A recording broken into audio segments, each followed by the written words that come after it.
Okay viewers, এখন আমরা যেটা করব সেটা হচ্ছে crab walk with the resistance band. তো আমরা হচ্ছে সাইড টু সাইড হাঁটবো।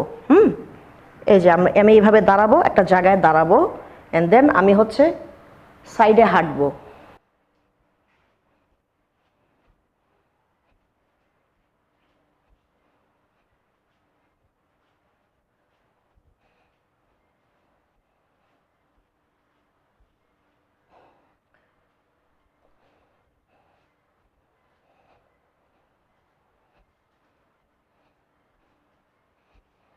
তো এইভাবে আমরা করব রেজিস্ট্যান্স ব্যান্ড দিয়ে ক্র্যাব ওয়াক। এই এক্সারসাইজটা আমরা করব হচ্ছে 4 থেকে 5টা সেট, 20 থেকে 25টা রিপিটেশন, অথবা আমরা টাইম ধরে করব 20 to 30 সেকেন্ডস, 1 to 3 রেপস। এবং এই এক্সারসাইজটা করলে আপনাদের যে ল্যাটারাল মুভমেন্ট মানে side to side movement football মাঠে, সেটা হচ্ছে আপনাদের ইমপ্রুভ করবে।